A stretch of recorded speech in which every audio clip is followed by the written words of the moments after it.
Olá, muito bom dia. Hoje é quarta-feira, dia 6 de março de 2024. Eu sou Gustavo Reis, esse é o Jornal da Manhã.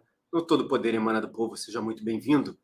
Peço desde já para você que nos acompanha para compartilhar o link da nossa transmissão e nos ajudar a fazer o jornal no dia de hoje. Muitos assuntos para falar, nossos amigos já estão aqui acertando.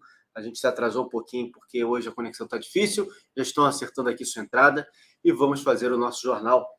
Bom, para muita gente, e muita gente pensa que esse tipo de chamada é tão somente, ou é principalmente, ou é principalmente um clickbait, ou é alguma coisa para poder enganar o público, mas eu venho trazer uma reflexão e vou propor isso daqui a você que está nos acompanhando e aos nossos amigos que fazem o jornal conosco. Quando a imprensa começa a dizer que o Lula tem queda, ainda que os números sejam números ainda muito grandes diante daquilo que a gente não consegue ver nas ruas, o que chama atenção é justamente o tratamento da imprensa para esse tipo de situação. Além disso, a gente vai falar da questão das eleições americanas, parece que tudo vai ser decidido nessa semana, tudo vai ficar bem clareado qual rumo o país vai escolher a partir da próxima eleição, e vamos falar também daquilo que acontece no Supremo Tribunal Federal e no Congresso Nacional. Parece que há um tema aí que coloca em rota de colisão tanto o Supremo quanto o Congresso. E para falar sobre isso, já estão aqui comigo o professor André Queiroz. Bom dia, professor. Ainda está acertando, então deixa eu trazer para cá o Canuto. Bom dia, Canuto. Bom dia, Gustavo. Bom dia, André, que está se acertando aí, vai entrar. E bom dia a você, audiência do canal Todo o Poder Emana do Povo. É isso aí. Vamos esperar o André acertar aqui, que entrou e saiu umas 2 ou 3 vezes.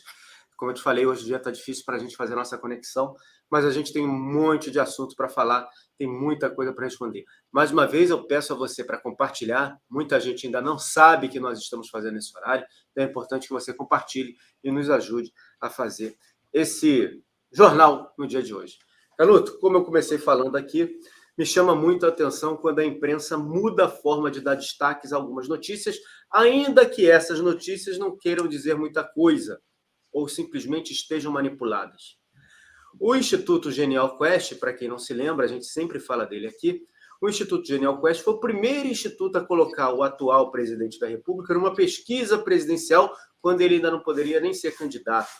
Foi ele também quem fez campanha lá atrás, na primeira eleição do Jair Bolsonaro, do presidente Bolsonaro, colocando o nome do Lula nas pesquisas, quando o Lula não podia fazer pesquisa.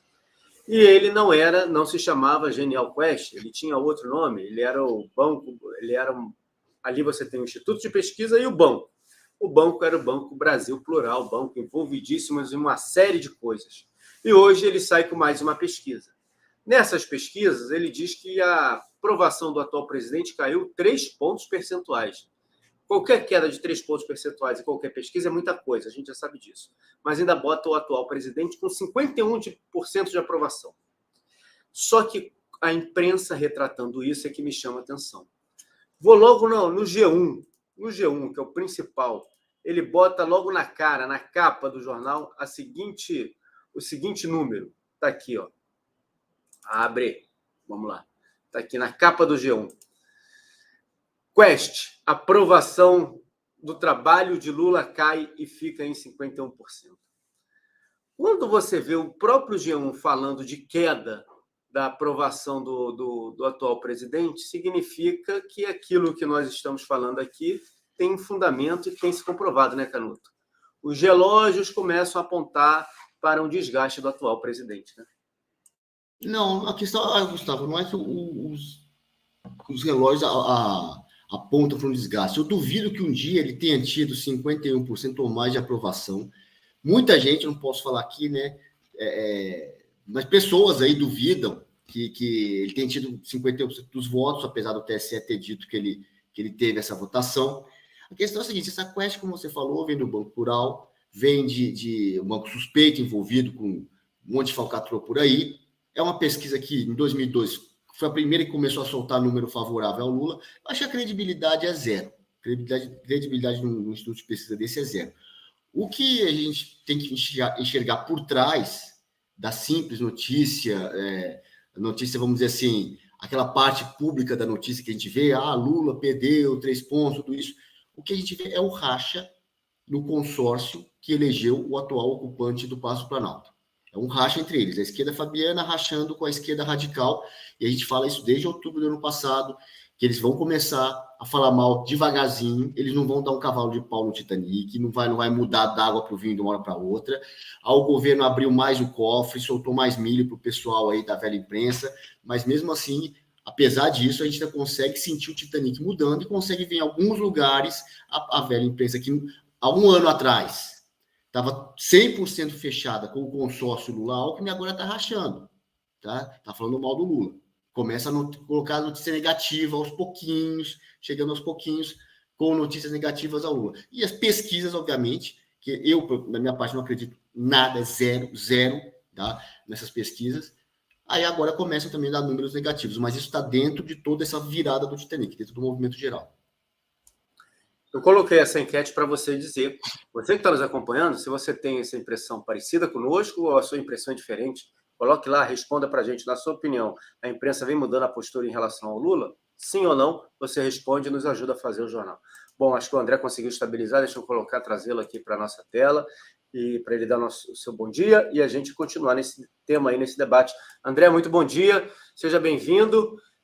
Já te deixo a pergunta. Você também tem uma sensação de que a imprensa vem aos pouquinhos mudando esse direcionamento, fazendo com que aquele ponteiro de relógio que você gosta muito de usar, aquela metáfora dos ponteiros de relógio que você gosta muito de usar, comece a se dirigir numa velocidade para se igualar ali aquilo que muita gente deseja, que é a queda do atual presidente? Olá, bom dia. Só para ver se meu áudio está legal. Bom dia, meus amigos de bancada, Canuto, Gustavo, e um bom dia especial para a nossa querida e qualificada audiência. Vamos lá. Falando o seguinte, uma coisa que eu sempre falei, tem um livro interessante que é chamado A Genealogia da Espiral do Silêncio. O que é isso? Eu preciso mudar a opinião pública com essas pesquisas, entendeu? Então, se eu tiver à mesa com o Canuto e com o Gustavo, e eu quiser mudar a nossa opinião, eu preciso utilizar a opinião de pessoas que estão fora da nossa mesa para mudar a nossa opinião. Então, esse é o primeiro ponto. Pesquisa é para manipular comportamentos humanos, primeira coisa.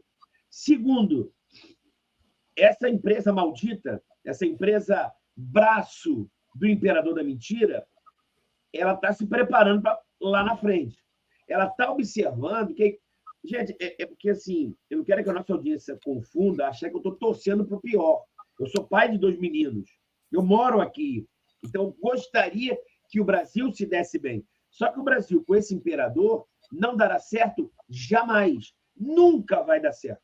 Entendeu? Se tudo que está fazendo está errado, está no outro caminho, não tem como dar certo. É basicamente, sem fazer nenhum tipo de simbolismo, não é isso? Se o teu filho for dado para vender droga na comunidade, ele pode ganhar dinheiro, ele pode conseguir uma boa namoradinha, ele pode ter até uma certa imagem na comunidade, mas no final vai dar errado, ele vai tomar um tiro na cara da polícia. Ele vai comprar um carro legal porque está vendendo droga, mas você sabe que o caminho vai dar errado. Se você está casado com a tua esposa e volta e meia ficar dando umas pancadinhas nela, um dia ela vai à delegacia e você vai ser preso. Esse país ele vai enrolando até as novas eleições. Ele vai enrolando, entendeu? A mídia vai segurando. A Miriam Leitão falou isso agora, que casualmente estava ligado que eu nunca ligo na Globo, jamais, entenda isso. Não é porque eu não sou idiota, eu não vou ser manipulado. Mas quando começa a Miriam Leitão, me atrai, porque eu acho mó barato. Ela falou o seguinte, olha, realmente parece que os preços subiram. A população está com sentimento de inflação, mas a inflação não é como você está vendo. Por quê? Porque os preços subiram um pouquinho, mas eles caíram mais no passado. Olha que loucura! Os preços caíram mais, mas subiram um pouquinho, mas continua não subindo. E não tem inflação. É você que tem sentimento de inflação. Então, ela bota essa mulher, essa comentarista isenta, estou sendo irônico, para preparar lá na frente. Esse cara é possível que amanhã caia. Só que tem um detalhe, ele não é presidente, ele é imperador. E sendo imperador, ele vai utilizar todos os meios necessários, inclusive enganar otário. Pois é, eu sou obrigado a fazer o papel aqui de quem olha todos os lados, né? Um outro lado também, Canuto, pode ser o seguinte, a queda, como você bem falou no início, né? O número nunca foi esse daí, a gente sabe disso, a gente sempre desconfiou disso, a impressão nossa, no nosso dia a dia, não só por aquilo que a gente vê nas ruas, mas por aquilo que a gente vê nas redes sociais também, falta de apelo nas redes sociais, a pessoa que não vai à rua sozinho, não consegue se dialogar com o público, então passa para todos nós essa impressão de que ele nunca teve esse número. O outro lado é o seguinte, será que esse número que as pesquisas trazem, ou a imprensa traz, é para tentar suavizar algo que ainda é muito maior? Porque veja só que curioso. Olha como a imprensa trata alguns assuntos. Desaprovação do trabalho do atual presidente entre os evangélicos cresce e chega a 62%. A aprovação caiu 6 pontos e está em 35% entre os evangélicos. O levantamento ouviu eleitores em 120 municípios do país. Bom, dizer que 62% dos evangélicos não gostam do trabalho dele e que 35% aprova, né? Seria um número ainda alto nesse grupo de pessoas. Será que também não existe esse outro lado? A imprensa, olha, a gente vai falar aqui um pouquinho para tentar dizer que você não caiu tanto, porque depois do que ele falou contra Israel, a favor do Hamas, contra Israel, tudo que vem acontecendo, todos os problemas que vêm acontecendo, agora falando contra o trabalho da questão do aplicativo. E aí a gente fala muito do Uber, mas não é só o Uber. Isso regula, por exemplo, o iFood. Quantas e quantas pessoas hoje conseguem trabalhar fazendo a entrega de comida? Pessoas que não tinham perspectiva nenhuma de trabalho, né? Aqui no Rio é muito comum, o André sabe disso, você tem aquela bicicletinha laranja, né? A bicicletinha que o Itaú fornece para as pessoas alugarem. Quantas pessoas hoje pegam o seu celular, alugam aquela bicicleta para poder trabalhar entregando comida? O sujeito quer trabalhar de qualquer jeito. Será que a imprensa também não está tentando, aí é o outro lado, será que a imprensa não está tentando minimizar essa queda desse sujeito? Olha, Gustavo, eu não sei se tem mais para onde cair, porque a bandidagem nunca vai deixar de apoiar esse pessoal aí, o Lula, nada disso. Os vagabundos, o pessoal que não gosta de trabalhar, mesma coisa, né? Quem os representa é o Lula. Então, assim, ele tem um piso aí, 10%, não, até 20%, ele sempre vai ter. Agora, ficar discutindo se ele tem 51, 47, 53, caiu para 48, caiu para 45, voltou a 54, ficar discutindo isso, porque assim... O número não, né, Canuto? Desculpa, o número não. Eu digo o seguinte, será que a postura da imprensa é para blindá-lo, dizer que ele caiu pouco, mas ele ainda tem uma variação alta, ou que eles precisam falar do assunto, mas que, na verdade, eles querem manter ele ainda como alguém querido popularmente? Porque o número a gente sabe que é real, né? O número não dá para falar de número, né? A questão, Gustavo, é o seguinte, como eu disse assim, a imprensa, pelo menos uma parte da imprensa, não vou dizer a imprensa inteira, uma parte da velha imprensa, está mudando de rumo sem dar um cavalo de pau no Titanic. A questão é se eles estão mudando de rumo muito depressa ou muito devagar. A questão é se esse instituto de pesquisa Quest está de colado, do lado que continua fiel ou do lado que está virando o Titanic devagarzinho. Esse é o ponto. Porque, assim, por essa queda de 3%, depois da notícia do Evangelho, não dá para saber isso. Não dá para saber. Não dá para saber. O que dá para saber, todo mundo dá para saber, é olhar a rua. 750 mil pessoas na Paulista. Ontem o Bolsonaro lá no Rio Grande do Sul, na feira agropecuária. Olha o que foi. No interior do Rio Grande do Sul, a feira lotada para ver o presidente. Olha na internet. Ele faz uma live e dá milhares, se não milhões de visualizações no ao vivo. O Lula teve que parar de fazer live. O cara está no cargo de presidente, teve que parar de fazer live porque só dava 3 mil ao vivo. Aí vem pesquisa dizer que 51% aprovam. Peraí, você quer dizer então que 46% desaprovam? Você vê que todas essas manifestações que a gente vê na rua só representam 46% da população? Isso não tem lógica. E aí vai fazendo uma atrapalhada atrás da outra. E, sinceramente, eu acho assim, já se sabia que ele ia fazer isso. Todo mundo já sabia que ele ia fazer esse tipo de atrapalhada. Isso não está derrubando, porque ele já está lá embaixo. É essa que você falou da questão dos aplicativos. A questão dos aplicativos, e todo mundo sabe. Está na cara, ele quer fazer aquele modelo chinês, onde não tem concorrente privado e tudo pertence ao Estado. Ele quer quebrar, está na cara. Que a esquerda quer quebrar os aplicativos no Brasil para colocar um estatal ou algum que eles controlam no lugar. Eles podem controlar mais do que controlam, porque esses aplicativos aí, que você está de entrega, de Uber, fazem lacração. Todos eles fazem política de lacração, patrocina gente da esquerda, mas dá pouco para eles, porque não é 100% aparelhado. Eles querem botar o deles no lugar, querem quebrar esses aplicativos. Olha o que aconteceu essa semana aí na Conferência de Cultura, fazendo festa lá que tem 15 bilhões para a Lei Rouanet, para um bando de vagabundo aí que fica mamando na Lei Rouanet. Ah, é artista, é artista. Olha, o negócio de Lei Rouanet, de Lei Paulo Gustavo, dessas outras leis, Lei de Aldir Blanc, isso aí, o que resolveria, que eu falo desde 2022, era colocar exame toxicológico para receber dinheiro desses patrocínios culturais aí do governo. Tá? A sociedade não é obrigada a financiar isso, não. Resolveria assim, a quase totalidade do problema. Mais da metade do problema teria resolvido. Duvido que mais da metade se qualificariam para receber esse dinheiro aí. Sabe? É uma atrapalhada atrás da outra que a gente já sabia que ia fazer. Sabe? A economia indo para o buraco. Todo mundo já sabia. Então, assim, não é questão de que ele vai cair ou não, é questão de que lado político a imprensa está, e, por conseguinte, os institutos de pesquisa que fazem parte da velha imprensa que vão na rabeira, vão começar a soltar número positivo ou negativo. Acho que toda a discussão passa por aí. E essa questão do que se ele vai cair ou não vai cair, ela pode ser, e aí as pessoas precisam entender isso, na questão eleitoral, né? Na questão eleitoral. Hoje a imprensa também já trata e fala muito da questão do Tarcísio se filiando ao PL. A gente vai entrar nesse assunto já já. André, só para a gente fechar e amarrar esse assunto aqui, o governo fez uma proposta, as empresas falaram sobre a proposta, reclamaram de algumas coisas, elogiaram outras. Claro que as empresas não vão entrar em rota de colisão, por conta disso que o Canuto falou, né? O objetivo é muito claro, o objetivo é inviabilizar que essas empresas trabalhem no Brasil. Mas aí eu já entro no assunto do Congresso Nacional. Hoje a gente vai ter a votação lá sobre a questão da descriminalização do uso da maconha, do porte, né, da maconha para uso pessoal, toda essa confusão, mas o Congresso já falou que vai votar uma PL aí, que está mexendo nisso daí, vai votar uma medida para tentar inviabilizar. O ministro Luiz Roberto Barroso teve encontro com a bancada evangélica, tem se pronunciado nas redes sociais, tem falado muito sobre o tema. Fato é que aquilo que o Olavo de Carvalho falava é o seguinte: se não passa com apoio popular, vai via STF. Você acredita? Como é que você vê e como é que você acredita que o Congresso vai se portar em relação a isso?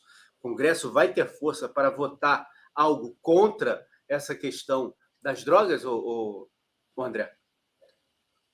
Eu até estou querendo fazer um vídeo, uma live essa semana no meu Instagram, até convido o pessoal da nossa audiência.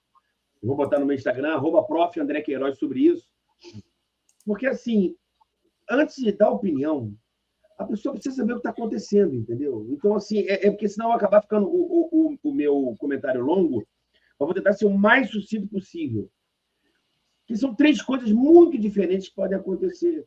Ou eu posso descriminalizar o usuário, é o cara ter a maconha para si, ou eu posso descriminalizar a quantidade, ou eu posso descriminalizar a substância. Então, só nisso. Dá para a gente fazer um comentário de horas aqui. Então, nem dá.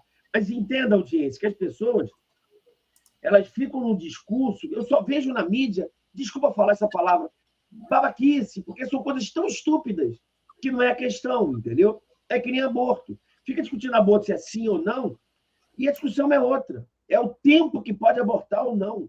Em que momento pode abortar e aonde que vai ser permitido ou não. E não é vida ou não. Olha que interessante. O problema do aborto não é se é vida ou não, mas o tempo da vida, evidentemente. Entendeu? A mesma coisa, o usuário de drogas. Agora, qual é a briga que está acontecendo? Que eu também venho falando. Todo mundo fala do ativismo judicial, não é isso? Eu já venho falando há muito tempo. Olha, vai ter no Brasil o ativismo congressual, ou backlash. Também, que está nos livros, e você vê acontecendo. Livros isentos. Então, o Congresso ele vai tomar o seu protagonismo também, e vai ter essa briga. Só que hoje tem um problema, que o Poder Executivo ele está usando o Poder Judiciário para governar. É só isso. Não estou criticando ninguém, não. Entendeu? Eu já falei que existe a pauta econômica, a pauta tributária, agora é a pauta dos costumes. E a pauta dos costumes não tem nada a ver com Alexandre Moraes, nada a ver com o Fux, nada a ver com Carmen Lúcia, tem a ver com Luiz Roberto Barroso. Ele é o pai dessa parada. Os acordos de leniência na Lava Jato é com o senhor Dias Toffoli. O problema das estatais era com o senhor Ricardo Lewandowski. Então, o que eu estou te dizendo que cada ministro tem uma... É como eu vejo, pelo menos. E todos estão agindo de maneira sensacional, tá? Não é crítica ao Supremo, não. O que eu estou vendo é que cada um tem uma pauta, entendeu? E o Luiz Roberto Barroso é isso. Aí ele vai na mídia, vai dizendo, fala com os evangélicos, conversa com o imperador, fala com a sociedade. O que eu estou te dizendo, agora, aí vem a minha posição. Esse império da maldição, por isso que eu desde o começo do jornal, eu não chamei de desgoverno. Se fosse desgoverno, estava bom. Se ele não fizesse nada, estava bom. O problema é que eles estão fazendo, e estão fazendo muito, para desfazer o que fizeram em 4 anos de governo Bolsonaro, é mole. Está entendendo? Ele precisa de um ano. Ele já desfez muita coisa. Ele vai mandar a Uber embora. Se a Uber não for embora, é você que vai pagar a babaca, porque o repasse, tirando para a Janja, quem vai pagar a conta é o consumidor. E ele já está de olho em quem? No pessoal de duas rodas. Esse PL foi para 4 rodas. Ele está falando, ou o iFood fala comigo, ou eu vou encher o saco deles. O imperador está falando isso. Ele se julga no direito de encher o saco às empresas. Ele não quer que as empresas se adequem, dando mais condições econômicas para o cara de 2 rodas. Ele quer se meter. Esse projeto é para botar sindicato. Está lá escrito. A palavra sindicato aparece 1000 vezes. Ah, R$32 a hora. Isso é mentira. Entendeu? A hora trabalhada são só 8. E trabalhado. Os outros 24 é para manutenção do veículo, que não vai entrar na aposentadoria dele, mas ele quer cobrar agora. Então, deixa de ser babaca, que não tem como defender o projeto, porque esse projeto dá 27,5% para o governo. Entendeu? E a Uber fala o seguinte, estamos juntos, eu não vou embora não, sabe por quê? Quem vai pagar minha conta é o Canuto e o Gustavo e o André, porque eles são babacas, é isso.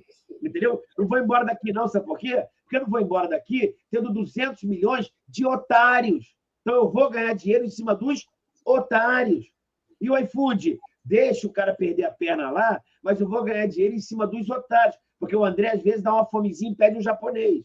Então eles não vão embora não. Eles vão ameaçar que vão embora, mas vão repassar o prejuízo deles para os otários. Eu não sou otário porque eu não votei 13, mas tem otário que votou 13. Quem votou 13 não é otário. Mas quem votou 13 e continua achando que o governo está bacana é otário. Não por ter votado 13, mas por não estar arrependido por ter votado 13. Aí é otário. O Canuto, o Rodrigo Pacheco, ele disse que o Senado vai esperar hoje, julgamento hoje, né, do STF, do porte de maconha, para votar essa PEC das drogas. Abre aspas. É muito importante, eu disse a eles, os senadores, nós aguardarmos a decisão do STF, que julga o caso concreto, um recurso extraordinário que discute aspectos de constitucionalidade de descriminalização. Eu já externei meu ponto de vista em relação a isso, na integridade da lei que foi votada no Congresso Nacional. Vamos aguardar a decisão do STF e fazer uma avaliação. O relator da PEC, o PEC das drogas, senador Efraim Filho do União, tinha expectativa de que a proposta fosse votada ainda hoje, nessa quarta-feira, dia 6, ao mesmo tempo que o STF vai retomar o julgamento sobre o tema. O Pacheco afirmou que, nessa quarta-feira, não há possibilidade da PEC, que atualmente está na Comissão de Constituição e Justiça da Casa, ser pautada ainda nessa semana. Segundo o presidente do Senado, é necessário avaliar a decisão que será tomada pelo Supremo. O senador também disse que o país não pode permitir uma descriminalização do porte da maconha para uso pessoal. Abre aspas.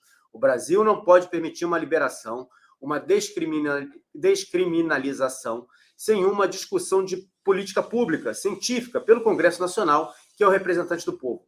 A gente defende a manutenção da lei, da constitucionalidade da lei que foi votada, da criminalização, de condutas, tanto de tráfico quanto do porte para uso, foi o que afirmou o senador Rodrigo Pacheco. Canuto, qual é a sua expectativa em relação a esse assunto? Porque a gente sabe que há muitos interesses, inclusive interesses externos, nessa questão da criminalização, descriminalização, uso medicinal, uso pessoal, enfim, uma série de assuntos que envolvem aí essa PEC das drogas.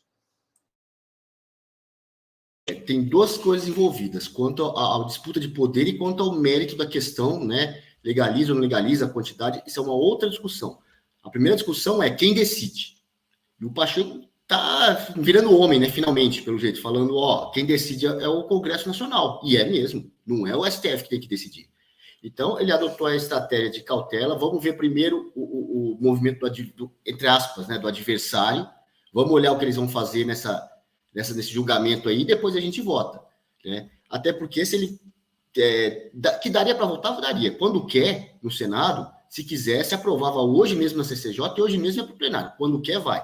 Mas ele falou, vamos olhar o que eles vão fazer e depois vamos pensar um texto, pensar a nossa atitude após a decisão deles. Porque se o Senado chega e resolve entender isso, que a lei quis dizer isso, aquilo, então vota-se uma nova lei por cima e fala, tá bom, então agora uma nova lei está dizendo outra coisa diferente e não está descriminalizando nada.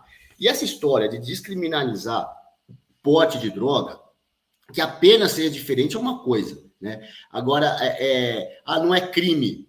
Mas você comprou de alguém que vendeu, e vender é crime. O tráfico é crime e o uso não. Né? Não existe isso. Não existe. Isso é para facilitar a vida de traficante e de usuário também, claro. Tá? Você vai em países onde houve descriminalização, o que acontece? O traficante ele anda com um punhadinho de droga na mão, que se ele for pego, ele é classificado como usuário, é a quantidade que você classifica como usuário, e sai oferecendo aquilo ali na rua, vendendo para as pessoas ali.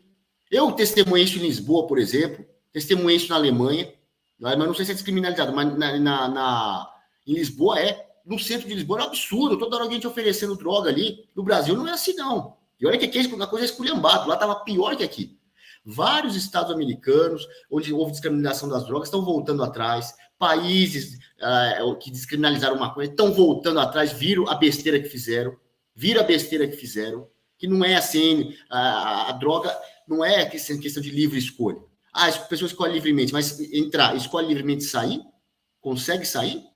Aí a pessoa entra no vício, começa a fazer dívida, dever para traficante, como é que faz para pagar? Aí vai cometer crime, assalto, para ter dinheiro para pagar o traficante, porque o traficante você não pode dar calote. Você dá calote no banco, no agiota, no vizinho, no cunhado, mas no traficante ninguém dá calote, não. Aí o sujeito vai cometer crimes ou vai destruir famílias, destruir patrimônios, porque tem que pagar o traficante. Que livre escolha é essa? Não tem coisa de porcaria de livre escolha, coisa nenhuma, não. A maioria da sociedade não quer uso de droga, não quer conviver com a droga do seu lado, tá? Então não tem que ser descriminalizado coisa nenhuma. Essa é a vontade da maioria do povo. E o Congresso, que muitas vezes vai contra o povo, dessa vez, nessa pauta, não teve a coragem de ir contra o povo, de tão caro que é essa questão para o povo brasileiro. Assim como outras de costumes, como a questão do aborto, né? Que, claro, tem que ser o STF. Você citou bem o professor Olavo, né? Que as pessoas fazem via STF, fazem via decreto da ONU, resolução da ONU, né? A ONU não representa porcaria nenhuma, ninguém sabe quem são os burocratas da ONU, não está acima dos Estados nacionais, mas adora fazer resolução disso e daquilo, aquilo não tem validade, não tem aplicabilidade imediata, os congressos nacionais dos países têm que aprovar aquilo ali, mas eles já começam a vender a ideia de que parece que a ONU decidiu, a ONU não decide nada. A ONU não decide nada, totalmente aparelhada. Olha o que aconteceu em Israel, né? Funcionários da ONU lá apoiando terrorista do Hamas. Que não é funcionário coisa nenhuma, é terrorista no lugar de funcionário da ONU. Que moral que essa entidade tem para soltar resolução? E que moral que o STF tem junto à população, a legitimidade que ele tem junto à população. Né? Basta ver as ruas. Em quem que a população confia? No STF certamente não é. Não é. No Congresso, pelo menos, os parlamentares foram eleitos, receberam votos da população. É ali que é o foro adequado, é ali que vai ter que ser discutida essa matéria, e a posição é muito clara, é não mexer na lei. Aí, agora, inventaram a tal da inconstitucionalidade por omissão. O que é isso? O que é esse palavrão aí? Quer dizer que se o Congresso não legisla, o Congresso está sendo omisso, logo o STF tem que tomar uma atitude e legislar no lugar do Congresso. O Congresso não está omisso. O Congresso decidiu não mexer na lei. Decidiu que não vai mexer, que a lei é essa. E não quer mexer. Aí vem esse pessoal da esquerda, começa com o caô deles, a narrativa, no rolando o lero deles, não, você está sendo omisso. Quer dizer que se você não fizer o que eles estão querendo fazer, é uma omissão, e portanto na omissão eles podem agir. É muito caô, é muita enganação, sabe? É muita desfaçatez desse pessoal que vive da mentira, que vive de narrativa.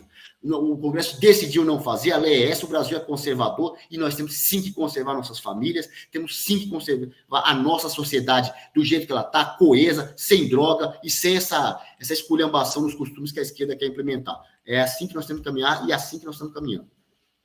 É isso, né, Canuto? Só para você que está nos acompanhando, o senador Pacheco falou sobre um caso específico, o Congresso vai decidir se 60 gramas é para uso pessoal ou não. até 60 gramas. Se o sujeito for pego com 65 gramas, ele é um traficante. Se ele for pego com 59 gramas, ele é usuário, independente do que ele esteja fazendo. Ele pode estar vendendo, a polícia chegou, não, é para meu uso. E aí ele pode estar carregando para casa 65 gramas, ele se torna um traficante. É uma brincadeira com a inteligência das pessoas o que eles estão fazendo. E sobre isso que o Canuto falou, sobre os países que estão revendo, os estados, por exemplo, norte-americanos que estão revendo, a gente tem o caso do Oregon, que aprovou uma lei e agora está vendo uma explosão de overdose, uma explosão de problemas, e estão revendo a lei. Em 2020 aprovaram essa lei e agora estão revendo a lei. Porque o nome já diz, é droga, né? E se não fosse droga, não estaria proibido, não teríamos tanta discussão daqueles que querem forçar o uso de algo tão negativo, de algo tão ruim. O nome já diz, é droga. Se fosse bom, não se chamaria assim. Bom, avançando para aquilo que a gente tem que falar aqui, outro ponto que eu quero chamar a atenção de vocês, eu trouxe aqui um debate do Congresso, o Congresso colocando dessa maneira, a gente falou do Senado, agora a gente vai falar da Câmara dos Deputados.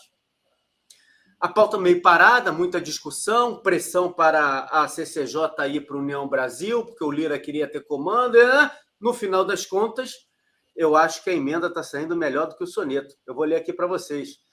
Partido Liberal, maior partido da Câmara dos Deputados e de oposição ao governo do atual presidente, deverá ficar com a presidência da Comissão de Constituição e Justiça, a CCJ, nesse ano. O partido deve indicar a deputada federal Caroline de Toni como presidente do colegiado, por ser considerada, abre aspas, muito radical e muito alinhada ao ex-presidente Jair Bolsonaro. A deputada seria um ponto de resistência na Câmara dos Deputados, e ela, até agora, a gente não teve essa indicação porque ela encontrava resistência, inclusive, do Arthur Lira. Só que, olha só, André e Canuto, Constituição e Justiça para o PL.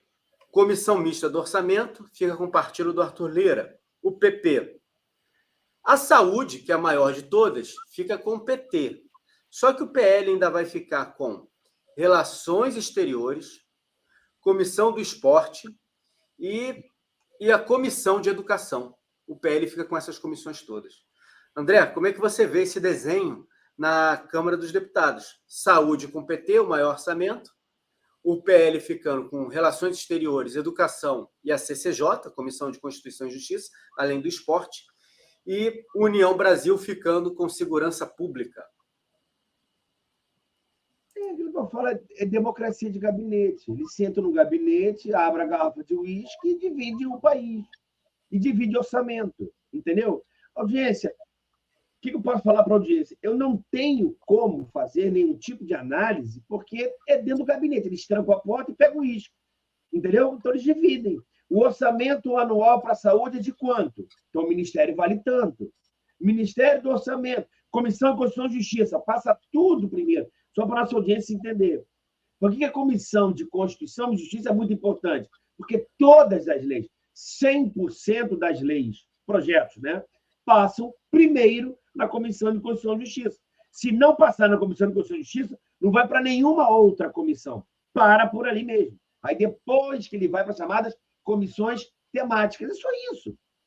O que isso tem a ver com o povo? Nada. Isso tem a ver com o povo ou com garrafa de uísque? Garrafa de uísque. Qual é a análise que você consegue fazer? Nenhuma. Sabe por quê? Porque eles estão trancados. Eu precisava entrar primeiro na sala, ver e depois falar. Não tem como. Agora, uma coisa eu tenho absoluta convicção e faz parte da minha análise. O povo não tem rigorosamente nada a ver com isso. Canuto, qual é a sua posição? Minha posição é completamente diferente do André, mas eu quero escutar a sua posição primeiro, depois eu vou colocar a minha aqui. A posição sobre o que das drogas, especificamente? Não, as comissões e com quem elas ficaram. PL ficando com CCJ, Relações Exteriores, Educação, Esporte. União Brasil ficando com Segurança Pública. O PP ficando com a Comissão Mista do Orçamento, que é a do dinheiro. E o PT ficando com a da Saúde. Tá, que é do dinheiro também, porque é o maior orçamento do governo federal. Esse caso é o maior orçamento, né? Esse caso é o maior orçamento. Não, as comissões elas são divididas proporcionalmente entre os partidos, né? O partido da maior bancada escolhe primeiro E você vai fazer esses partidos ou blocos de partidos. Eles vão lá, o bloco de partido tem direito a 3 comissões, porque tem uma quantidade X de deputados. Então, aí ele escolhe primeiro, aí todos vão escolhendo, depois na sequência, na segunda rodada, ele é o primeiro a escolher de novo também, e escolhe. E aí cada partido tem a sua prioridade, né? Tem a sua prioridade, e é um acerto feito entre eles, isso sempre foi assim, e é o que tem para hoje. O que tem na mesa funciona assim, é o mais adequado até, né? Você não pode pegar, achar que o partido tem a maior bancada, você faz um bloco de maioria e quer dominar todas as comissões com a maioria formada. Eu acho que a proporcionalidade é um critério adotado, o trabalho vem funcionando assim, eu não teria objeção a isso, não. Deixa eu dar minha opinião para você que está nos acompanhando aqui. Eu acho que quando você passa, eu penso, né? Eu penso que quando você determina, por exemplo, a comissão de saúde para o PT, toda a política pública de saúde vai ser proposta ali, é ele que aprova, desaprova, enfim, ele é quem faz todo esse trabalho nesse sentido. E você está dando ao PT, praticamente você está dando ao PT, a minha opinião, tá? Oferecendo ao alcoólatra um copo de cerveja, por conta da quantidade de dinheiro que passa por ali.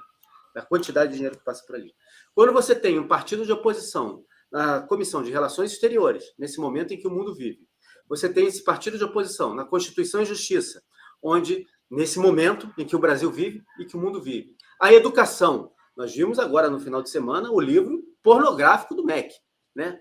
Pornográfico do MEC. Você tem a partido de oposição, também com essa comissão.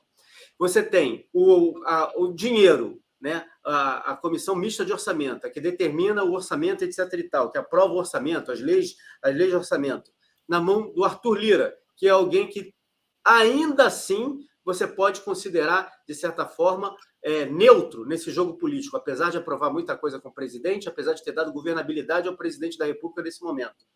Me parece que é um desenho que vai ficando cada vez mais claro tudo aquilo que nós falamos o tempo inteiro aqui. Há um processo de desgaste do atual governo, há um processo de desgaste da atual legislatura do presidente Lula.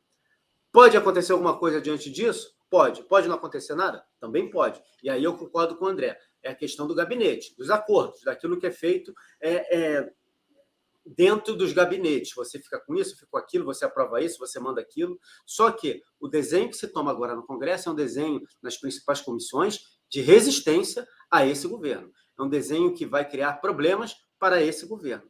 Num processo de desgaste, num processo em que as coisas vão acontecendo muito pausadamente, as coisas não acontecem de forma acelerada, a gente começa a ver isso daí se desenhar também nesses acordões. Porque até então, a pauta não andava porque a luta era para ver com quem ficava a CCJ e com quem ficava a Comissão Mista do Orçamento. No final das contas, ficou tudo como era antes. Isso demonstra uma força do atual partido do presidente da República e dos deputados do Congresso Nacional vislumbrando um direcionamento da nossa política. Quem viver, verá. Vamos ver o que vem pela frente. Bom, nós temos agora o ministro Marco Aurélio de Mello vindo a público todos os dias falando sobre o papel do TSE.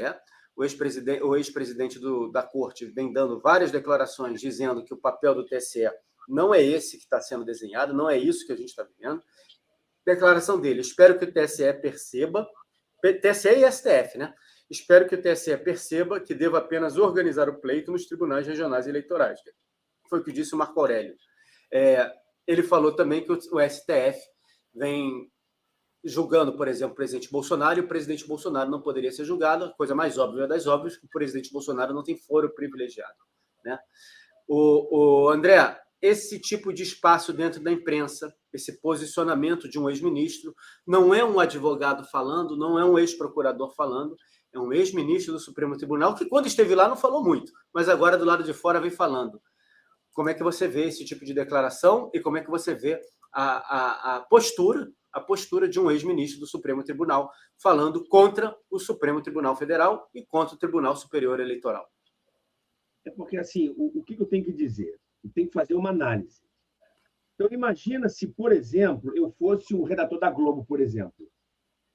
Como é que eu visualizaria? Eu preciso desse imperador, porque esse imperador me dá dinheiro, beleza? Truga, Lula, imperador da mentira, ele me dá dinheiro. Ele está pagando dinheiro para a minha empresa.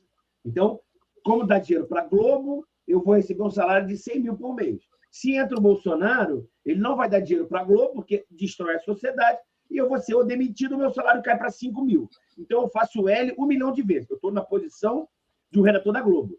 Só que eu não sou idiota, eu estou vendo que ele só está fazendo cagada. Fala de ramais, cagada. Faz com o Uber, cagada. Faz com o sindicato, cagada. Com o povo de Yanomami, cagada. Com o Haddad, cagada. É só cagada. Só que essa cagada, como eu falo dos relógios, dá problema mais à frente. Tem problema de precatório, cagada. O Audiência, ele pegou 93 bilhões e vendeu para os bancos. Ele vendeu para banco, entendeu? Pela metade do preço. Ele deu para os bancos 50 bilhões do teu dinheiro. Eu estou vendo isso e ninguém está falando nada. Como é que pode vender? Como é que ele comprou os precatórios e entregou para os bancos? O banco vai te cobrar agora, mas ele comprou metade do valor. Só que o banco também tem acordo com a justiça, então ele vai te cobrar. É uma desgraça que eu estou vendo, mas o cara está lá fazendo o IL, preocupado com o Yanomami. Por isso que Yanomami é um exemplo. Todo mundo falou que Bolsonaro era genocida, está matando os Yanomami. Não, eu não sou contra Yanomami. É que isso é perfumaria.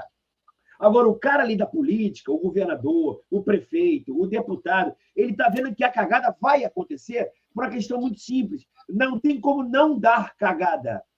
Esse projeto da Uber não tem como não aumentar a tarifa. Ele aumenta a tarifa. Caramba, eu pegava lá para o lugar, pagava 10. Estou pagando 15. É óbvio que isso vai acontecer.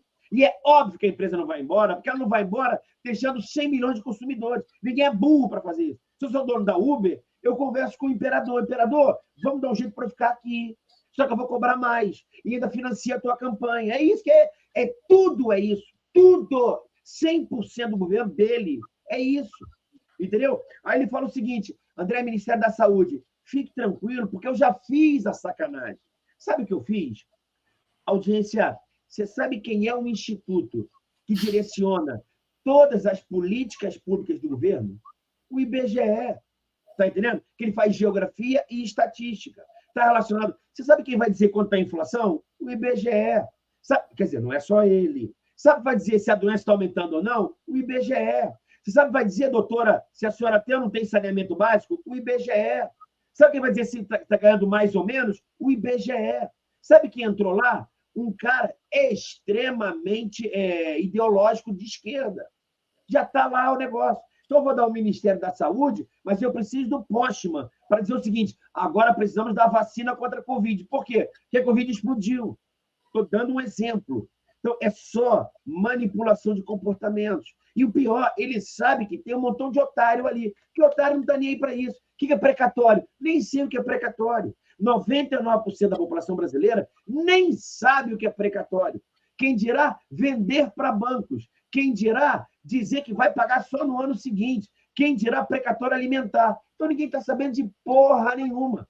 E esses caras fecham o gabinete e eles sabem disso. Aí eles botam na mesa. O que eu faço com o precatório? O que eu faço com o IBGE? O que eu faço com as estatais? O que eu faço aquilo outro? Está entendendo? Só para a audiência entender, todos os ministros desse império ligados ao PT estão nos conselhos de empresas privadas, ganhando 30, 40 mil ou mais. Eu vou citar um nome, senhora Aniele Franco. O que ela manja de siderurgia? Nada. Senhor Carlos Lupe, está lá. Eu não estou dizendo que está errado. Eu estou apenas aclarando. Eu estou citando nomes, estou dizendo fatos. A senhora Aniele Franco, ela ganha como ministra e ela ganha mais 20, 30 ou 40 mil num conselho que ela vai uma vez ou duas ao mês para tirar 36 mil reais. Tá bom ou tá ruim para você? É isso que é o governo. Esse império é isso. É isso. Meus amigos, tome mais 50 mil. Quer política pública? Bota um ativista lá, um Postman da vida, e fala aquilo que eu quero.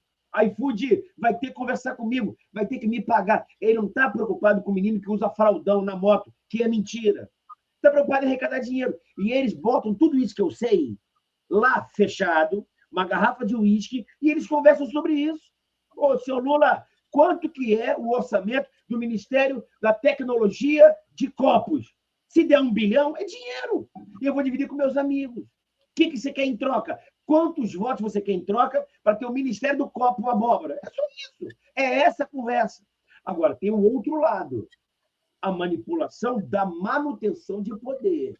Como, por exemplo, a Tebet, por exemplo.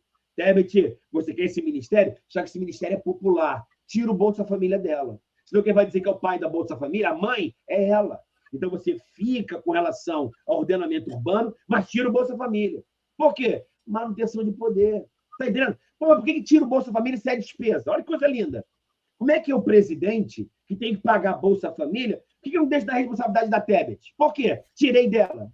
Porque isso gera voto, manutenção de poder. Então, a gente tem que ter inteligência, que às vezes a questão é dinheiro e às vezes a questão é poder. E as duas coisas vão andar juntos. E quando eu coloco o imperador da mentira, ele vai mentir para fora e ainda mente para dentro. Por isso que o Lira às vezes fica puto.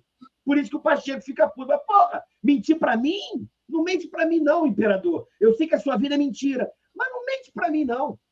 E todos querem poder. E o poder para eles é dinheiro. É isso. Agora, existem outras coisas além disso? Sim, mas 99,9% é manutenção de poder e grana no bolso. É lamentável.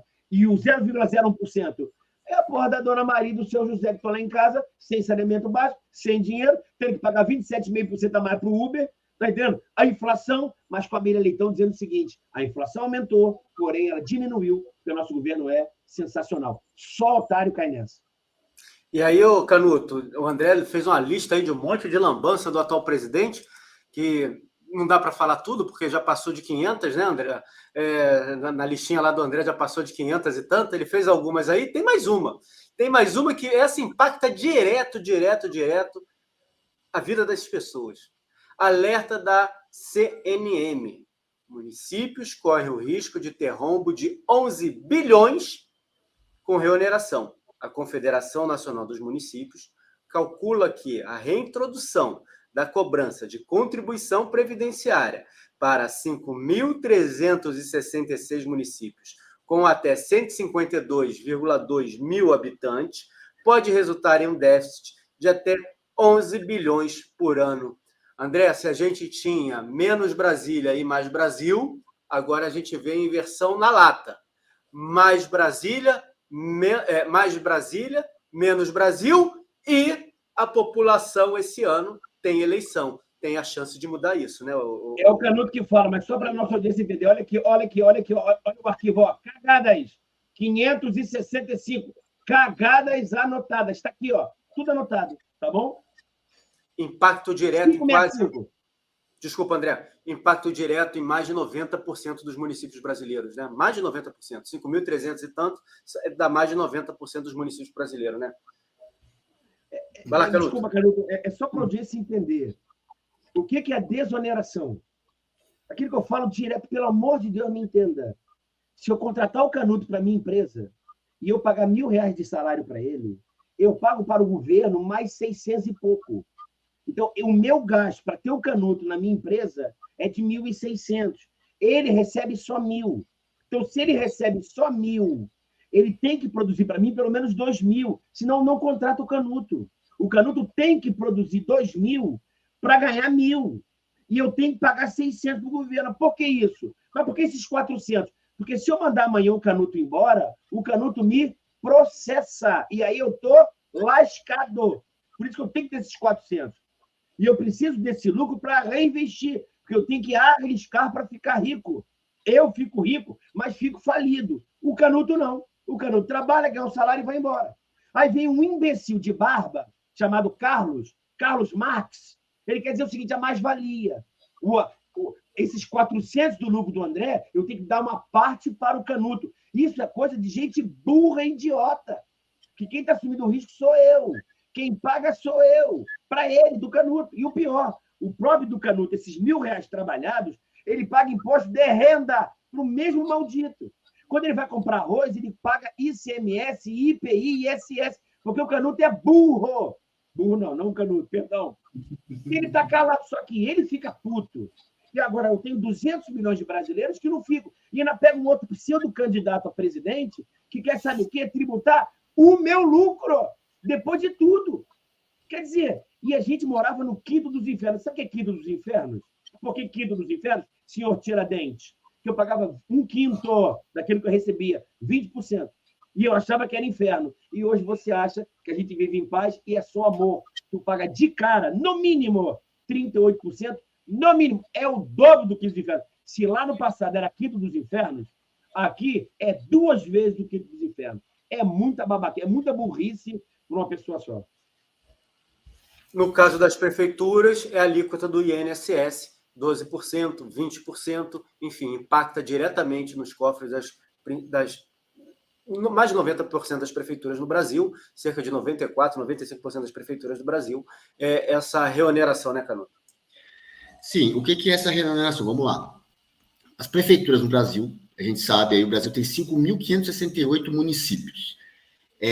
A maioria delas, a grande maioria, são aí, vai fazer um corte, é menos de 20 mil habitantes, são muitos municípios pequenos pelo Brasil todo, geralmente com muitos funcionários, e no sistema que a gente tem hoje, isso acaba movimentando, em muitas delas, isso o motor da economia local. Essa massa de salário paga pela prefeitura, às vezes tem um órgão do Estado, um órgão federal, que também paga uma massa de salários, mais benefícios de previdência mesmo, de aposentados, pensionistas, Auxílio Brasil, Bolsa Família e muitos outros.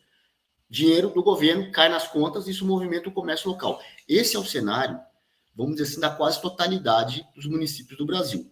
Eu não tenho aqui o dado, mas eu arriscaria aqui dizer que dos 5.568 municípios, mais de 5 mil têm esse perfil. Não tem um fator gerador do setor privado, uma indústria ou alguma coisa que produza, ou serviços, ou turismo em alguns lugares. Menos de 500 municípios, eu colocaria assim, que são autossustentáveis, vamos dizer, que tem uma atividade econômica a ponto de gerar receita, gerar imposto para a prefeitura conseguir investir. Mais ou menos 5 mil, a prefeitura não consegue muitas vezes pagar o custeio da máquina. E depende de repasses estaduais e principalmente federais. Esse é o cenário, tá? E assim, você cortar isso de uma vez seria um caos, geraria um caos no Brasil. Isso teria que ser feito de forma paulatina, porque senão você provocaria uma migração para as grandes cidades. Isso é o que aconteceria no Brasil. E muitas vezes, até por questão geopolítica, das Forças Armadas, Defesa Nacional, é interessante ocupar, por exemplo, a Amazônia, ter gente ali, e às vezes, ainda que o município seja deficitário, é interessante manter, sobreviver daquela região, ter ocupação brasileira ali. Isso é uma questão geopolítica, é um outro problema, né, uma outra questão que está colocada também.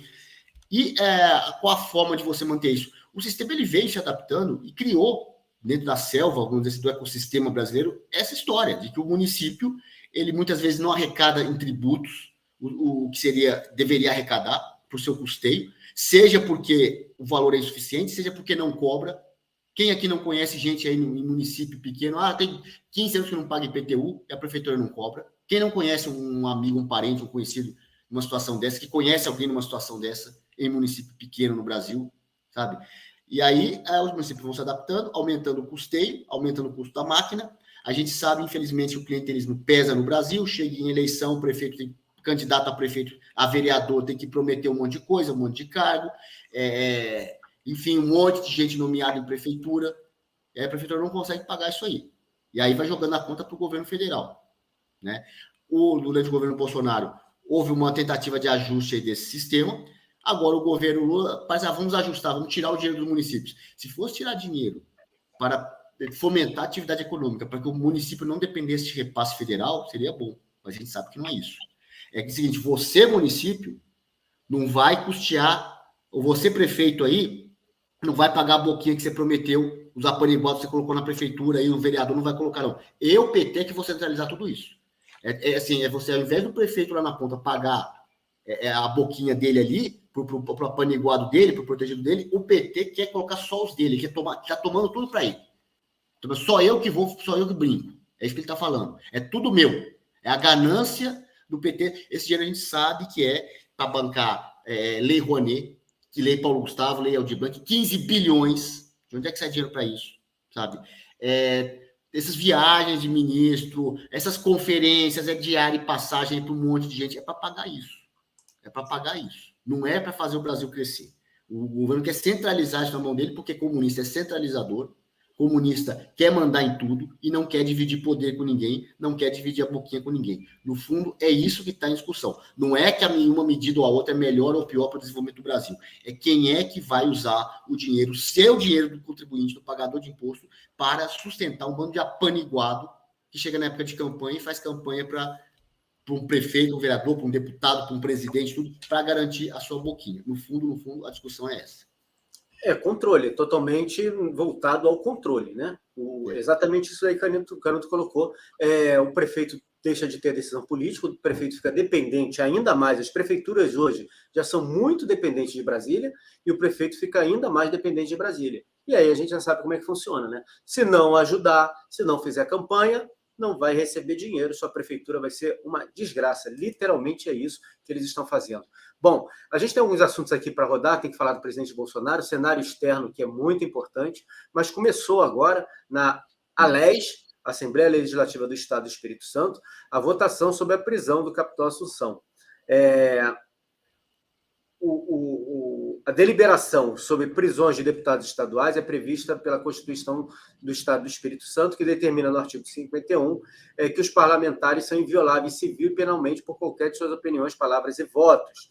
A votação começou lá. O deputado Lucas Escaramuza, do Podemos, que presidiu a comissão especial responsável por analisar o caso de Assunção, votou a favor da revogação da prisão dele. Os integrantes do grupo seguiram o voto do Escaramuza, aprovando a soltura por unanimidade na comissão especial. Para que a prisão de Assunção seja revogada, é necessário que 16 deputados da Assembleia Legislativa do Espírito Santo votem a favor da medida. André, não dá para a gente dizer aqui se ele vai ser solto ou não, mas para as pessoas entenderem, a gente teve aqui no Rio também o caso de uma deputada estadual, né, que também estava sendo investigada e a LERJ votou em relação a isso. Como é que funciona isso nas casas legislativas para as pessoas entenderem? Ele foi preso, o ministro Moraes mandou prendê-lo. Agora, quem determina se pode ficar preso ou não é a casa, só para as pessoas compreenderem como é que funciona esse processo, por favor. Para a nossa audiência entender que nós temos 3 poderes, ok? Poder executivo, legislativo e judiciário. O poder legislativo, por isso que a gente fala, o poder legislativo são todos os deputados, deputados estaduais, deputados federais ou vereadores, entenderam? Esse poder, ele tem que ter garantias para poder exercer a sua atividade. Então, o cara só faz a lei se tiver paz, entendeu? Agora, se ele pode cometer alguns crimes, e ele, eventualmente, ao cometer crimes, ao estar sendo investigado ou processado por alguns crimes comuns, eu quero que a nossa audiência entenda, quando a gente fala cometer crime, ele pode cometer um desvio de verba pública, mas também pode estuprar uma pessoa na rua, matar alguém. Então, ele pode cometer crimes vinculados à atividade dele ou não vinculados. Então, a primeira coisa, agora, ele tem que ter algumas proteções. De cara, a gente tem que ter a proteção para exercer a atividade dele. Entendeu? Então, por exemplo, André, um deputado estadual, no púlpito, no palanque, ele ofende alguém, ele deve responder processo? Eu acho que nem responder deve, porque está relacionado com a atividade dele. Entenderam? Agora, André, quando esse mesmo deputado ele estupra uma criança na rua, ele merece a mesma proteção? Claro que não. Só para a nossa audiência entender. Que a gente fala, às vezes, crime, tem que ter proteção ou não? Não sei. Para quem estupra criança na rua, peço desculpas à audiência. Uma vez, na rua, ela falou, poxa, às vezes você fala crimes graves. Eu falo para entender. É matar, então? Pode ser matar? Mas para te trazer... Atropelou, né? Atropelou sem querer. Pronto, veio de carro e atropelou. Sem querer. Mas eu quero trazer emoção para você. Esse mesmo deputado que falou o seguinte, sei lá, não contra o aborto. Eu sou contra o aborto. Aí quer ser preso porque está instigando o crime. Anistia 8 de janeiro. Cara, é a opinião dele. E isso tem que ser protegido. Então, como eu tenho proteção, vou atropelar alguém na rua. Não vai ter essa proteção, beleza? Isso é proteção para exercer atividade. Segundo, a casa tem que ser respeitada.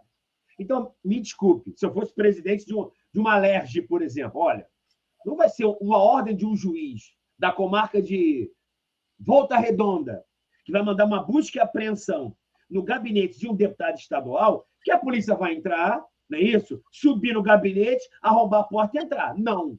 Entenda, quando o cara invade a casa, ele também invade a LERJ, no caso a LERJ. Então, tem que ter a proteção da LERJ.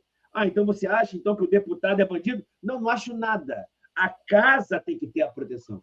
Entendeu? Como são poderes independentes e harmônicos, tem que ter alguma estrutura para a proteção do local.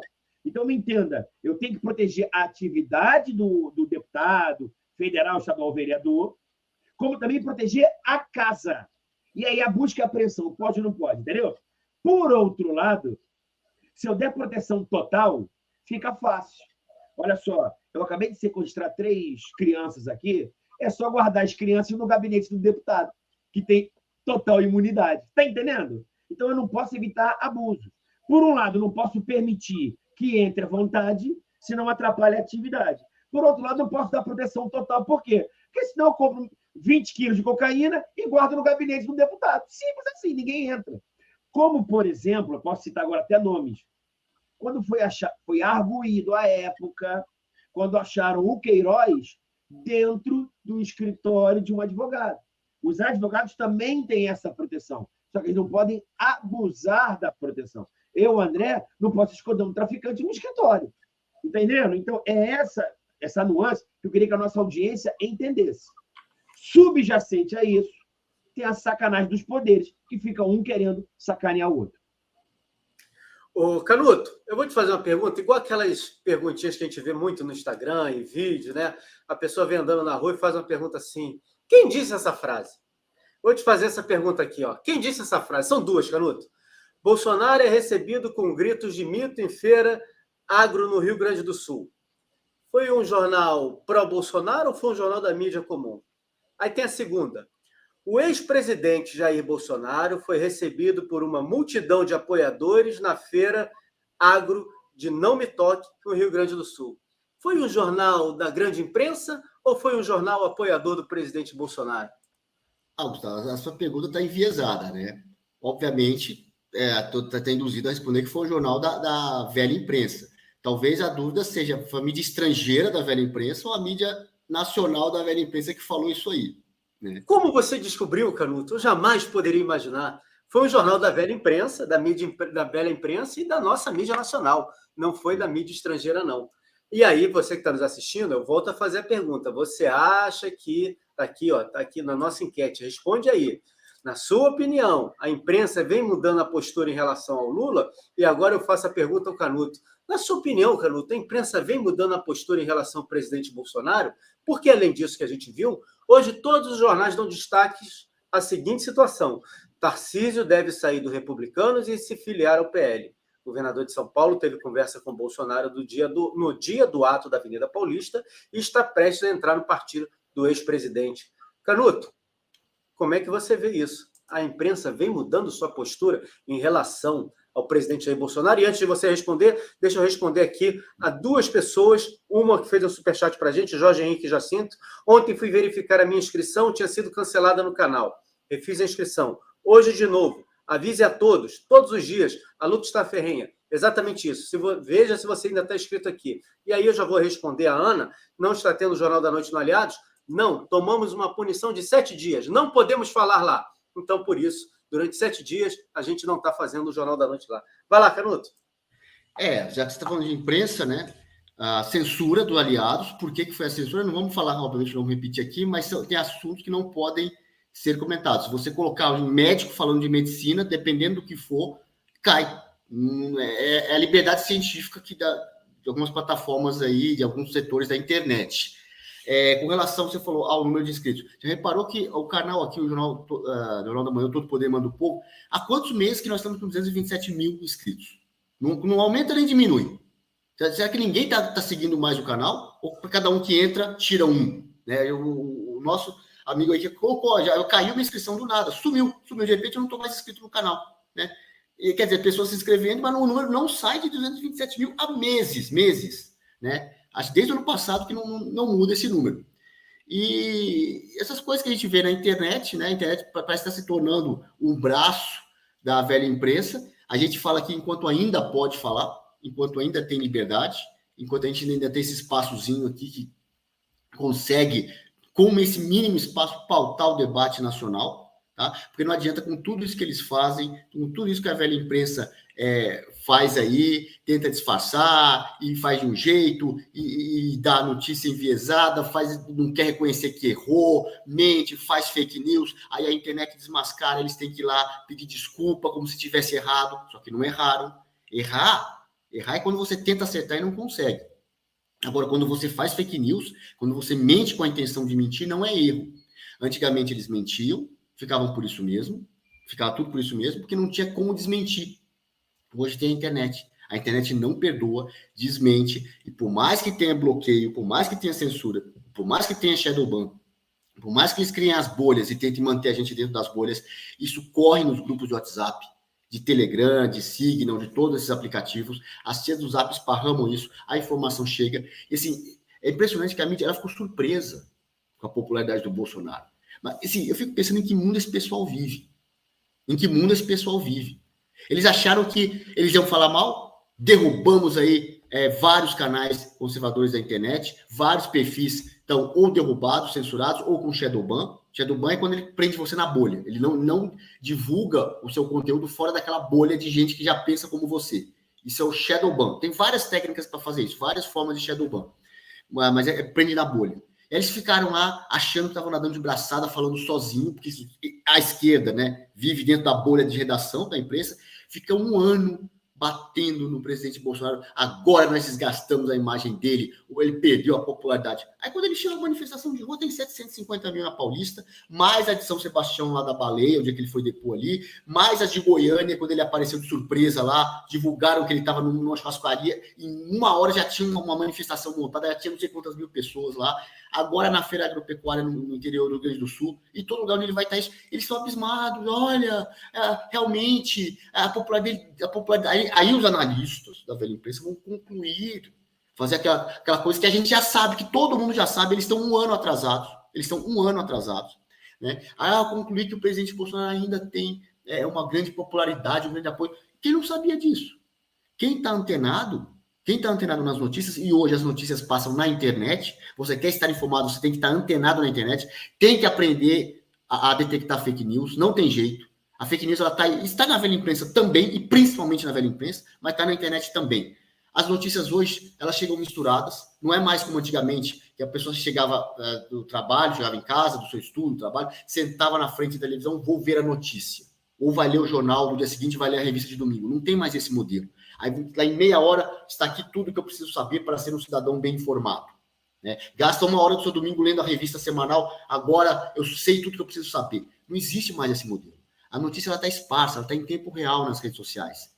Ela chega bagunçada, chega notícia velha no meio, chega notícia repetida, chega assunto misturado, chega fake news no meio, chega meia fake news, meia verdadeira. Às vezes o texto da notícia não é totalmente fake news, mas tem uma mentirinha lá no meio do texto. E precisa saber identificar isso. É uma das necessidades da sociedade da informação que a gente vive hoje, saber detectar a fake news. Para você estar bem informado, você tem que saber detectar a fake news que está circulando na internet, separar o joio do trigo e saber o que é verdade. E a população está aprendendo a fazer isso. Tanto que está aprendendo que está conhecendo a verdade.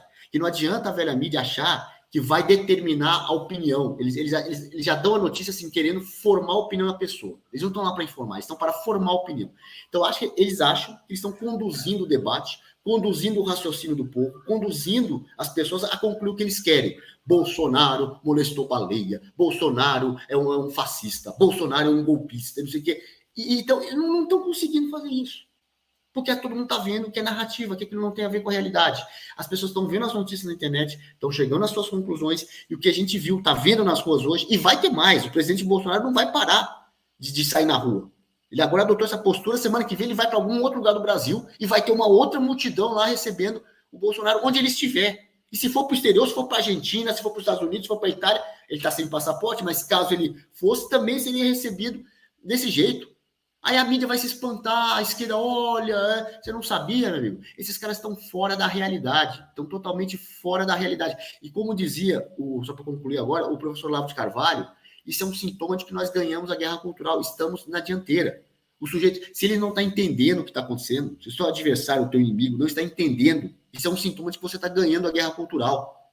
E guerra cultural não é você querer mudar o sistema, é criar o seu próprio sistema. Hoje o Brasil conservador criou o seu sistema, ao lado, que passa ao largo, alheio, não é anti, é alheio. A STF, a burocracia de ONU, burocracia de Ministério Público, que fica com viés de esquerda, de defensoria pública, de poder executivo, de tudo isso. Você criou, existe a sociedade brasileira que vai por si só, que não depende disso. Não depende desses caras. E nós estamos se lixando se eles estão entendendo ou não como funciona o sistema. A gente está se lixando se eles entendem ou não as verdadeiras razões de ter 750 mil pessoas apoiando o presidente Bolsonaro na rua. Se eles entendem ou não, azar, que se dane. Eles estão alheios, eles têm que ser marginais, periféricos ao sistema. Quem cria o sistema, quem põe a pauta cultural é o Brasil conservador, o Brasil raiz, o Brasil autêntico. E esse Brasil que foi para a rua de verde e amarelo, na Paulista, no Rio Grande do Sul, e vai a semana que vem em algum outro lugar do Brasil. E vai de novo. Eles estão sem entender nada. E que se dane se eles estão entendendo ou não. Quem põe a pauta cultural, quem determina como o Brasil anda, independente de governo, não é contra governo. Não precisa de... Não é nem questão de querer ou não querer dar golpe, de ser ou não ser legal. Não precisa de governo. É o Brasil que passa ao largo do governo, que não liga para essas estripulias da esquerda, que depende de governo para ter ascensão social na vida e para se enriquecer, como toda a cúpula da esquerda se enriqueceu depois que chegou no poder. Não precisa disso. É o Brasil que produz, que trabalha. Isso é o Brasil que pauta a discussão e deixa eles virem atrás aí, comendo fumaça. E o que está acontecendo um ano depois que vão descobrir que o povo continua com a mesma opinião e não mudou por causa deles. Não mudou, não adianta prender, não adianta bloquear a conta, não adianta expulsar do país ou bloquear ou tomar passaporte, que o Brasil vai continuar sendo o Brasil e vai demonstrar nas ruas que é Brasil, seja lá onde for a próxima manifestação. É assim que a gente caminha, é assim que vamos continuar caminhando. Bom, em cima disso que o Canuto falou, desculpa, Canuto, em cima disso tudo que o Canuto falou, duas coisinhas. Primeiro, nós já trouxemos semana passada, né? Inconsistências do Lula. Agora, o jornal diz que a PF cometeu equívoco ao dizer que o português precisava de trabalho. A gente já falou muito sobre isso aqui, não precisa, o Canuto já trouxe muito isso aqui. E o presidente Bolsonaro ontem, além de ser tratado assim pela imprensa, né? De ser tratado dessa maneira, foi recebido por uma multidão, aos gritos de mito, etc. e tal, ele conversou com aquele sósia, um sósia do Lula, que estava em São Paulo, ele conversou por videochamada com o sósia, brincou, riu, enfim, o presidente Bolsonaro voltando a ser aquilo que ele sempre foi. Vamos falar dos assuntos internacionais, a gente tem muita coisa para falar, porque eu sou o maior defensor dessa tese. Eu acho que tem gente que pode pensar até igual a mim nesse caso aí, mas ninguém pensa mais do que eu em relação a isso. Tudo que acontece aqui dentro tem que ter autorização daqueles que mandam lá fora. E lá fora nós temos alguns fatos para lá de relevantes. Primeiro, Paulo Figueiredo Filho foi convocado, ele não foi convidado, ele foi convocado a prestar depoimento no Senado norte-americano, no Congresso norte-americano, melhor dizendo, sobre a situação brasileira. O que isso pode acontecer? Primeiro, é algo oficial, não é uma entrevista, mas a entrevista feita por ele e pelo Eduardo Bolsonaro com Tucker Carlson deu muita repercussão nos Estados Unidos. Muita repercussão. Então, ele foi convocado para explicar todo o cenário político nacional.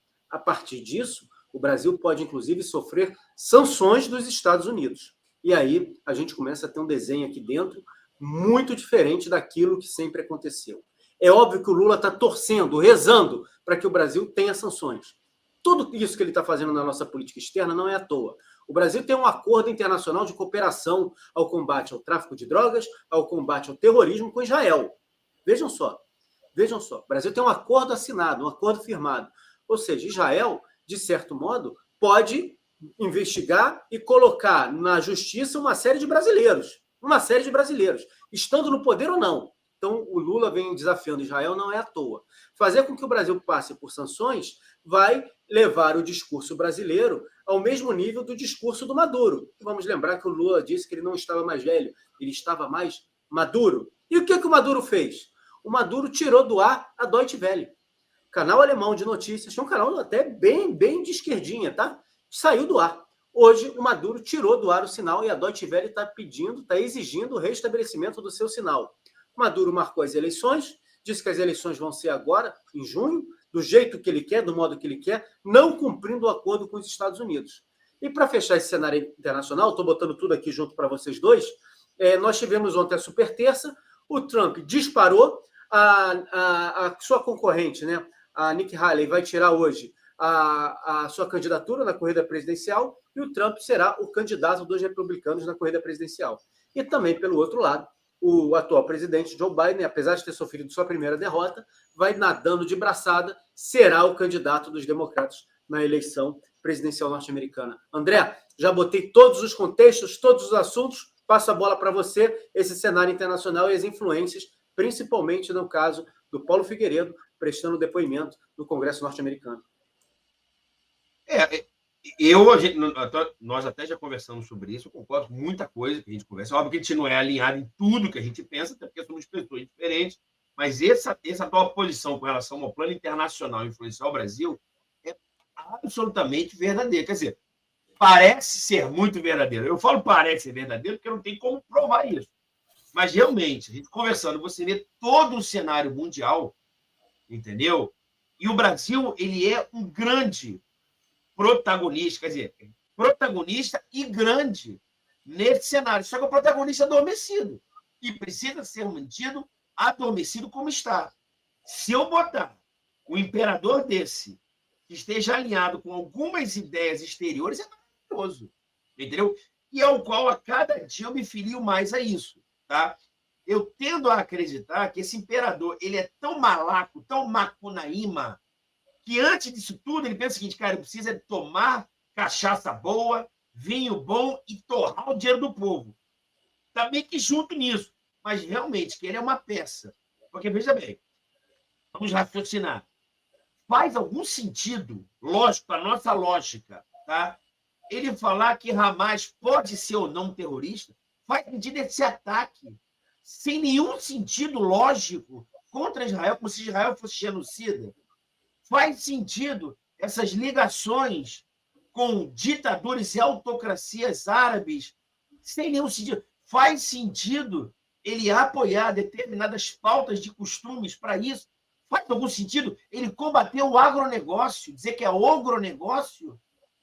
Pensando nos brasileiros, uma metodologia normal, tem um autor que fala o seguinte, a guerra ela sempre é irracional.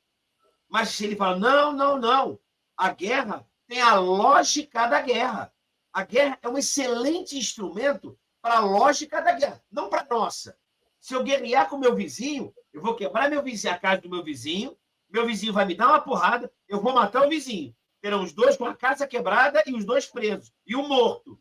Mas para a lógica da guerra, para o síndico do prédio, pode ser que seja muito bom isso. O preço cai, o preço sobe, eu consigo vender meu apartamento, eu, como síndico, fico mais importante. Os apartamentos foram explodidos, mas o síndico fica mais importante. E quando eu boto num plano mundial, isso fica ainda mais estranho. Tem gente que fala o seguinte, vem cá, por que o homem está sendo afeminado? Tipo assim, seja mais amoroso, seja menos masculino, menos tóxico. Por que a mulher está sendo mais masculinizada? Vá trabalhar e lute como homem. Por que estão flexibilizando o aborto? E por que estão defendendo o meio ambiente? Defende o meio ambiente para ter menos comida, para que o preço do alimento aumente, contém o desenvolvimento da população, que o homem, tirando o apoio da família, tirando a religiosidade. Então, se eu destruo a família, feminilizo o homem, masculino a mulher, combata a homofobia, flexibiliza a sexualização das mulheres, reduz a quantidade de alimentos e protege excessivamente o meio ambiente, as coisas ficam como estão. E eu consigo continuar a minha manipulação. Por isso essa loucura na Amazônia. A Amazônia é nossa, é o pulmão do mundo. Tudo balela para manter como está.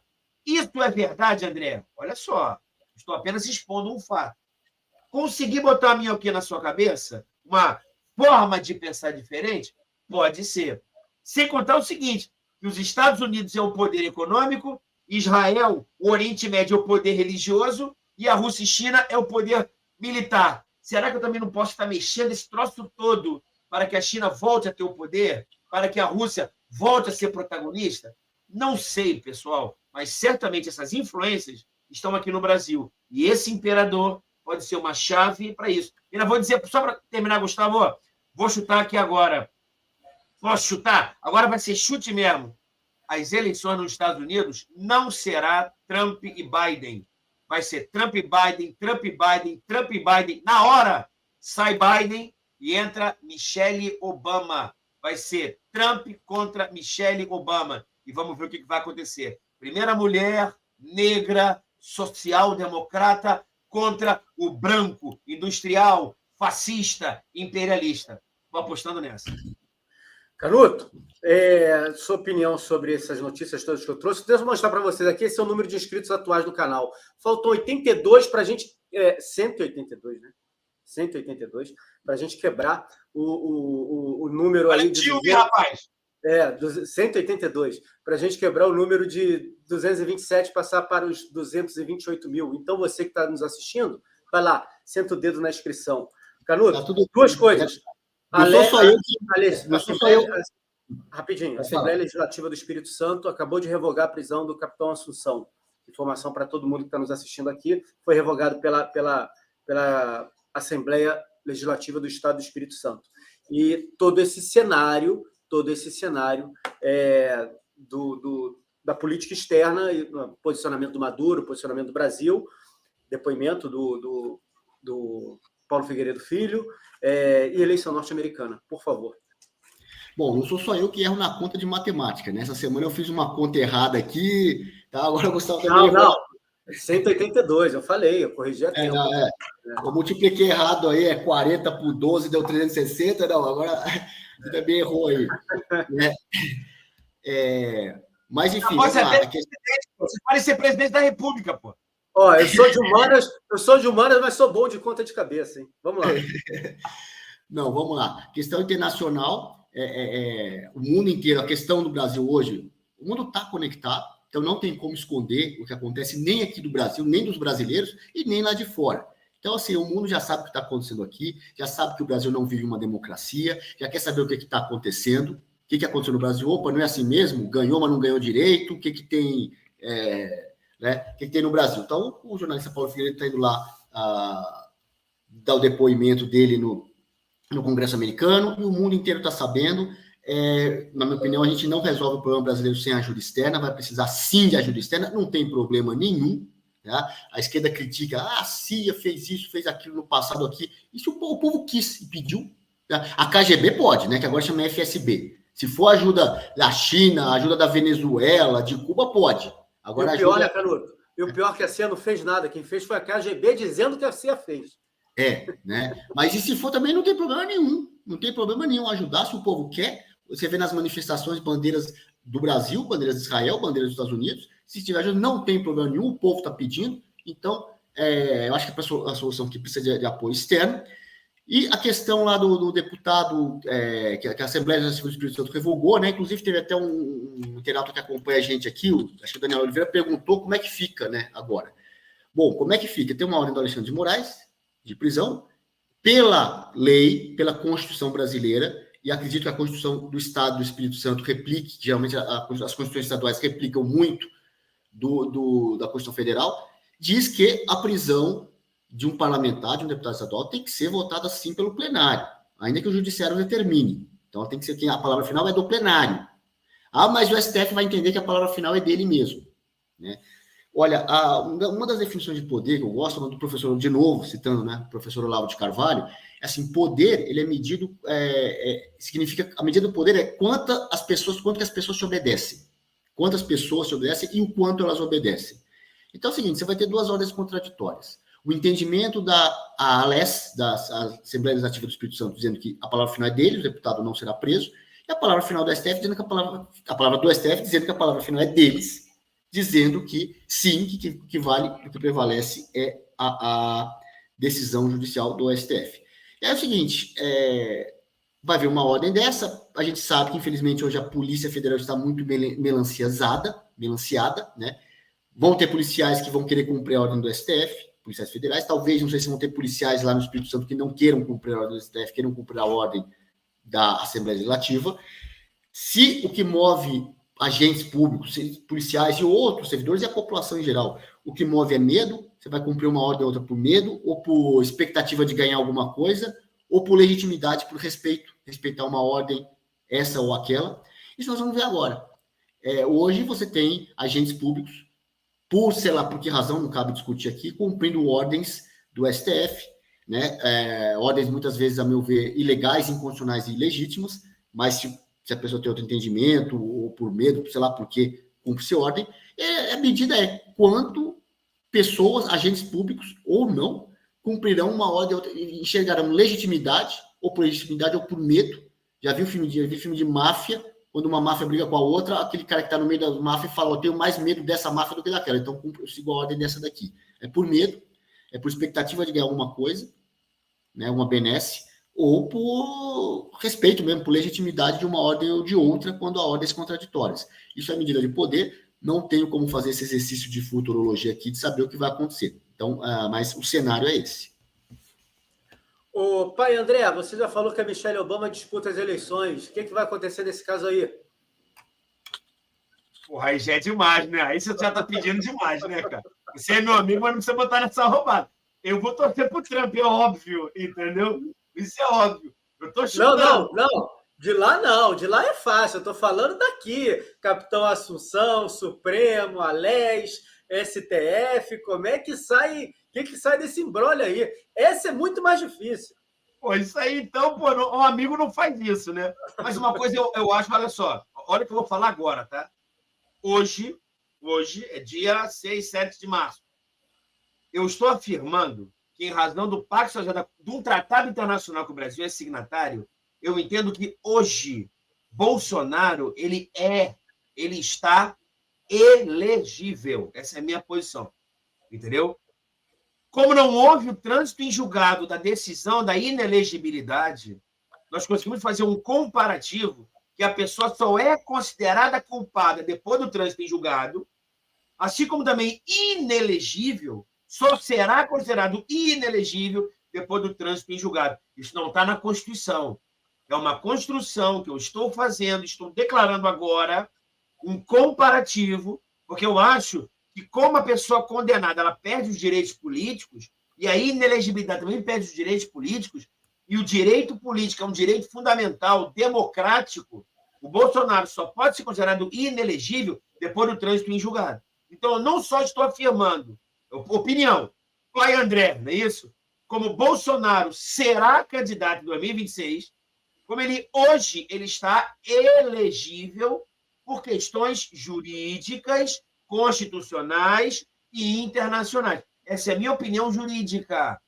Minha torcida é do Bolsonaro? Olha o que eu vou falar, além. Eu não torço para o Bolsonaro.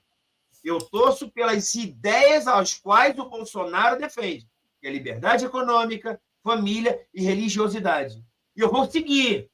Eu sou completamente contra esse imperador da mentira, não porque ele ficou 580 dias preso, não porque ele é socialista, comunista, social-democrata, não porque ele está viajando com meu dinheiro, não porque ele está loteando o Brasil, mas porque ele é contra 3 coisas. Minha audiência vai acertar. Ele não apoia a família, ele não apoia a religiosidade e ele é contra a liberdade econômica. Ele roubar o meu dinheiro, viajar com o meu dinheiro, lotear o país, ser contra a sociedade, ser hipócrita, ter sido ex-condenado, isso apenas aumenta a minha repulsa que eu tenho pelo imperador. Eu deveria gravar isso e publicar isso. É uma pena. Faz esse recorte aí e joga aí, que eu acho que eu gostei dessa. Deixa eu botar na tela aqui, ó, na sua opinião, a imprensa vem mudando a postura em relação ao Lula para sim, para 54%, não para 45%. Ó, o Google também sabe fazer conta, tá? É porque ele não dá a fração aqui, por isso que a gente vê, teve mais gente para o 45% do que para o 54%. Então, por isso que ele coloca 54% para o 55%, perdão. Então, por isso que ele coloca 54 a 45 em crente concluída, com 1,2 mil votos. Vamos ver os próximos passos. As coisas estão acontecendo no Brasil.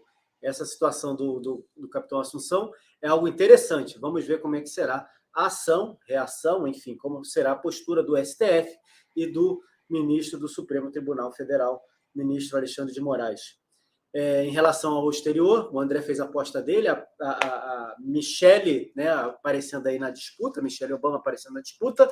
Eu penso que a gente tem um longo caminho ainda e temo muito para que uma crise, ou uma nova crise pandêmica, ou uma guerra, alguma confusão, para tentar evitar a eleição a eleição e a reeleição do presidente Trump, já que ele nunca apareceu com uma vantagem tão grande como aparece agora em relação ao Biden. Isso nas pesquisas mais tradicionais lá nos Estados Unidos. O problema da Suprema Corte ficou pelo caminho. A Suprema Corte lá disse que é o Congresso que tem que se posicionar e não os estados em relação à viabilidade ou não da candidatura do presidente Trump. A gente sabe que o Congresso norte-americano não vai impedi-lo de disputar essa eleição. quem viver, verá. Eu quero agradecer ao Canuto, ao André, a você que nos acompanhou até agora. Lembrando que o Aliados está fora do ar, não pode fazer o Jornal da Noite. Voltaremos na semana que vem. Temos o Revisto sendo lançado ainda essa semana, revisto.com.br. E amanhã a gente está de volta aqui fazendo o nosso Jornal da Manhã com a equipe completa, se Deus quiser. Um abraço para vocês, uma quarta-feira abençoada a todos. Tchau, tchau.